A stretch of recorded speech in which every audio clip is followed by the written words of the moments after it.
تبلیغ جماعت کا قصور نمبر 14، دعوت اور تبلیغ کا منہج سلف کے منہج کے مخالف ہے۔ بغیر علم کی دعوت کے ساتھ ساتھ حکمت کے مفہوم میں غلطی، امر بالمعروف نہی عن المنکر کے مفہوم میں غلطی، اور بصیرت کے مفہوم میں غلطی۔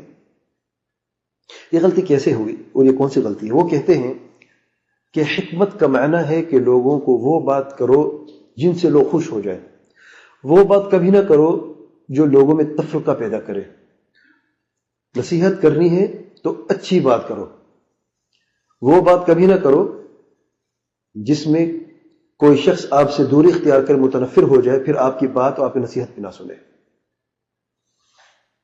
حکمت کا معنی یہ ہے ان کے نزدیک کہ اگر کسی کو آپ نے نصیحت کرنی ہے تو اسے خیر خواہی کی طرف بلاؤ، اس کے اندر جو برائی ہے اسے براہ راست اس برائی سے نہ روکو، کیونکہ جب آپ کسی کو برائی سے روکتے ہو تو پھر وہ شخص متنفر ہوتا ہے۔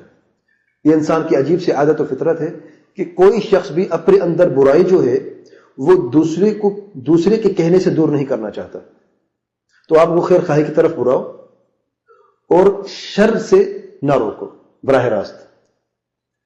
کوئی شخص سود کھاتا ہے، اسے نہ کہ تم سود کھاتے ہو تو سود حرام ہے، اور سود جو ہے وہ اللہ تعالیٰ کے خلاف جنگ کا باعث بنتا ہے اور ہلاکت کا باعث بنتا ہے۔ تم نماز پڑھو، جب نماز پڑھو گے تو نماز بدی سے اور برائی سے روکتی ہے، تو جب یہ سود خود نمازی ہو جائے گا، نمازی بن جائے گا، پرہیزگار بن جائے گا، تو پھر سود خود بخود چھوڑ دے گا۔ تو لوگوں کو صرف خیر کی طرف بلاؤ، خیر خواہی کا سبق دو۔ تو حکمت یہ مفہوم انہوں نے لیا ہے۔ اگر حکمت کا یہ مفہوم ہے جو وہ سمجھتے ہیں، تو پھر نبی رحمت صلی اللہ علیہ وسلم نے کیوں مشرکین عرب کو سب سے پہلے توحید کی دعوت دی، شرک سے آگاہ کیا؟ صحابہ کرام نے جب بھی دعوت کرتے تو توحید ہی سے بات کا آغاز کرتے۔ نبی رحمت صلی اللہ علیہ وسلم صدر معاذ کو بھیجتے یمن کی طرف، فرماتے ہیں کہ تم جا رہے ہو ایسی قوم کی طرف جو اہل کتاب ہے، ان کے پاس علم پہلے سے موجود ہے، سب سے پہلے دعوت دینی ہے توحید کی طرف، الی ان یوحدوا اللہ۔ جب وہ توحید کو جان لیں پھر نماز کی طرف دعوت دینا، پھر زکوٰۃ کی طرف دعوت دینا، حدیث کے آخر تک۔ تو حکمت کا مفہوم صرف یہ نہیں ہے، بلکہ اگر حکمت کا مفہوم وہ جو جیسے آپ کہتے ہیں، پھر نبی کریم صلی اللہ علیہ وسلم نے شرک سے لوگوں کو منع کیوں کیا ہے؟ صحابہ کرام نے لوگوں کو شرک سے منع کیوں کیا ہے؟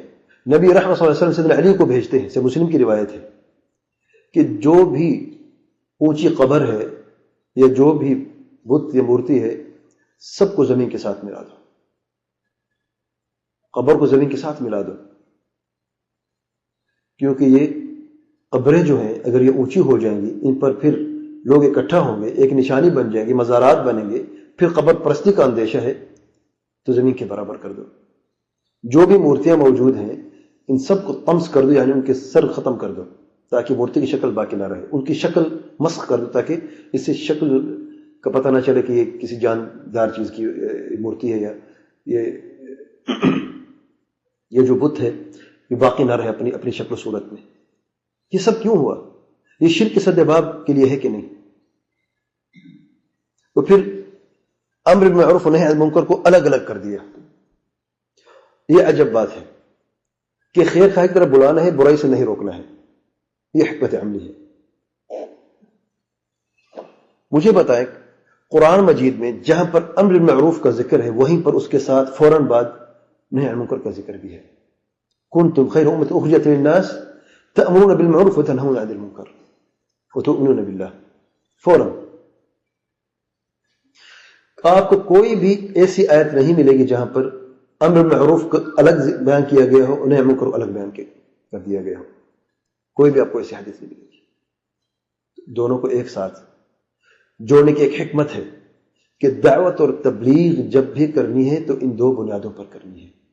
دعوت تبلیغ کی بنیادوں میں سے ایک بنیاد یہ ہے کہ الامر بالمعروف والنہی عن المنکر، ثم بھی نہیں ہے۔ ثم کا کیا مطلب ہے؟ بعد میں، پھر نہیں۔ واو جو حرف عطف ہے اس کا یہ فائدہ ہے کہ دونوں ایک ساتھ ہیں، اس میں کوئی آگے پیچھے نہیں ہے۔ ترتیب نہیں ہے، تاخیر نہیں ہے.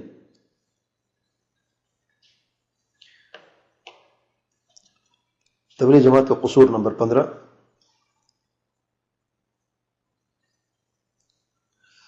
اور دوسری بات اس سے 15 سے پہلے، سب سے بڑا معروف کیا ہے؟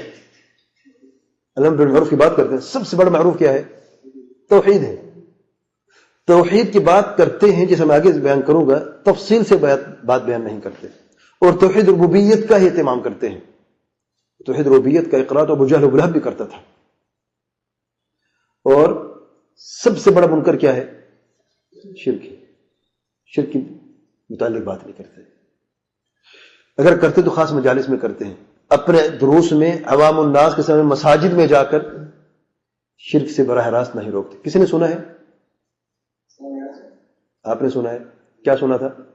سر وہ بات ایسے کیوں کرتے ہیں؟ کوئی آدمی کھڑا ہوتا ہے، نماز کے بعد وہ کہتا ہے کہ اللہ کا شکر ہے کہ اللہ نے ہم سب کو نماز پڑھنے کی توفیق دی، نماز جماعت کے ساتھ.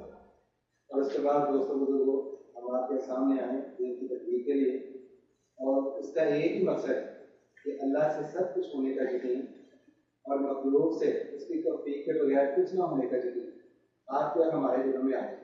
اس کے لیے محنت کی ضرورت ہے. دیکھیں، آپ اعلان کر رہے ہیں، یہ اعلان سب کرتے ہیں تو جانتے ہیں کہ اللہ تعالیٰ سب کچھ ہونے کے لیے غیروں سے کچھ بھی نہ ہونے کا یقین. یہ تو ان کا نعرہ ہے. میں یہ کہہ رہا ہوں کہ یہ کبھی آپ نے کسی تبلیغی ساتھی سے سنا ہے کہ وہ اٹھ کے کھڑے ہو جو مسجد کے اندر اور یہ کہیں کہ شرک کی تعریف یہ ہے کہ غیر اللہ کی عبادت کرنا، اور جو کچھ آج امت میں ہو رہا ہے یہ شرک ہے. قبر پرستی شرک ہے، غیروں سے مدد مانگنا شرک ہے، یا رسول مدد کہنا شرک ہے. یہ سنا ہے آپ نے؟ ایسے آپریشن نہیں کرتے. عام بات تو کرتے ہیں. یہ تو میں نے کہا نا کہ عام بات کہ اللہ تعالی ہم سب کو توحید کو سمجھنے کی توفیق عطا فرمائے اور شرک سے نجات عطا فرمائے. یہ تو کہتے ہیں، اس کا میں انکار نہیں کر رہا ہوں. عمومیات پہ بات کرتے ہیں. میں یہ بات کر رہا ہوں کہ شرک کے اصل مقصد کے معنی کیا ہے، شرک کسے کہتے ہیں. آج امت میں لاکھوں کروڑوں لوگ جو ہیں وہ شرک اکبر کا ارتکاب کر کے مر رہے ہیں، اس دنیا سے جا رہے ہیں. اور یہ لوگ پوری دنیا کی سیر کرتے ہیں. کیا لوگوں پر یہ فرض نہیں ہے کہ لوگوں کو بچائیں؟ شرک اکبر پر مر رہے ہیں، امت کے اکثر لوگ مر رہے ہیں. ان کو آگاہ کیوں نہیں کرتے؟ یہ اللہ تعالیٰ کو جواب کیا دیں گے یہ لوگ جب ایک شخص ان میں سے اللہ تعالیٰ سے کھڑا کر دیا جائے گا، وہ کہے گا کہ اللہ تعالیٰ مجھے پتہ کیا تھا، شرک کیا تھا. یہ لوگ آتے تھے میرے پاس، وہ کہتے تو نماز میں پڑھتا تھا. پوچھو ان سے کیا جواب دیں گے؟ قبر پرستی شرک ہے کہ نہیں ہے؟ اگر شرک ہے تو پھر کیوں نہیں کہتے قبر پرستی شرک ہے؟ کہتے لوگ متنفر ہوتے ہیں. تو وہ لوگ، ان لوگوں میں کیا اچھائی ہے؟ وہ لوگ کیسے لوگ ہیں جو حق کی بات سننے کے لیے تیار نہیں؟ اور پھر آپ کو یہ کس نے کہا ہے کہ اگر کوئی شخص آپ کی حق بات نہیں سمجھتے تو آپ پر فرض ہے اسے برسی سمجھاؤ اگرچہ تم غلطی کا ارتکاب بھی کر دو؟ یہ کہاں کا انصاف ہے؟ تو میں بھی یہ کوئی حکمت عملی نہیں ہے. جس دعوت میں ابھی میں نے آیت کریمہ بیان فرمائی ہے، جس دعوت میں توحید کا حکم اور توحید کے احکام نہیں بیان کیے جاتے یا شرک سے آگاہ نہیں کیا جاتا، وہ ناقص دعوت، اس میں کوئی خیر و برکت نہیں ہے.